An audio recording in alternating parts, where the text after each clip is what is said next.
I thought we was trying to get out of this bullshit.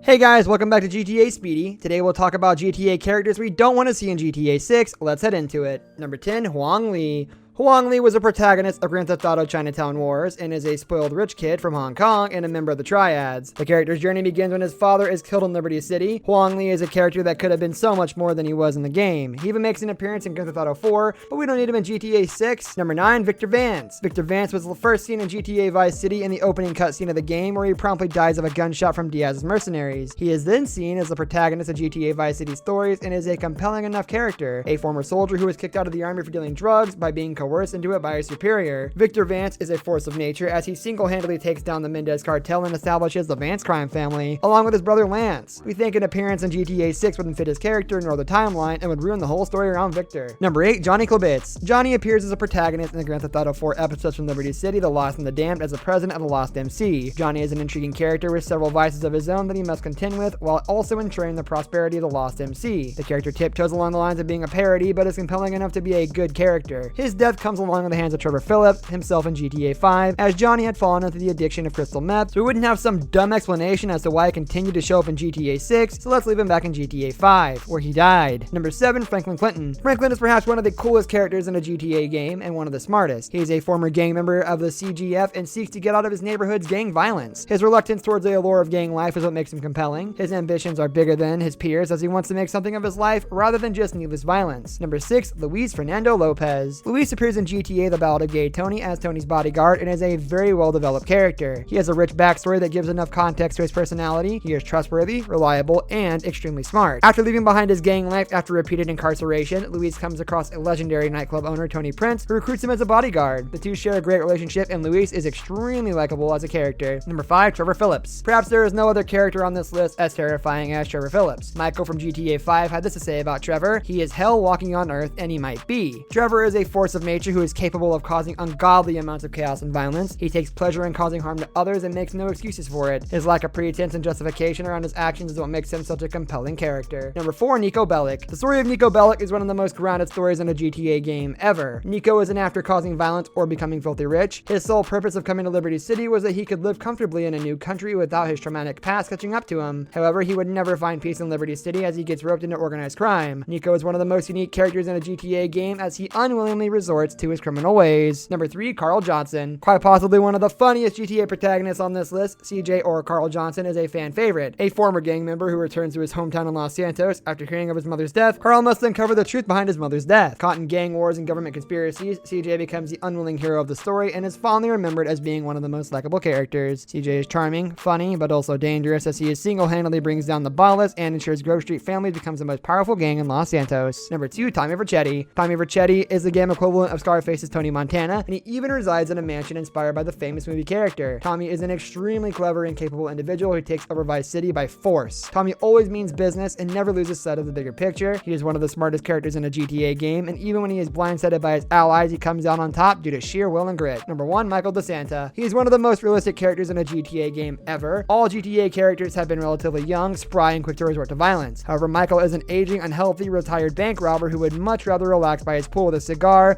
than be out causing mayhem. However, Michael DeSanta, formerly known as Michael Townley, is a legendary bank robber who has quite the rep. His struggles regarding his anger and violence is what makes him a realistic character with very real problems. This brings us to the end of our video. I hope you enjoyed it. Hit like if you did, and don't forget to subscribe to our channel so you don't miss out on any of our videos in the future. Also watch the 2 videos that are on your screen because I'm sure you'll love them. With that, I'll see you in the next video.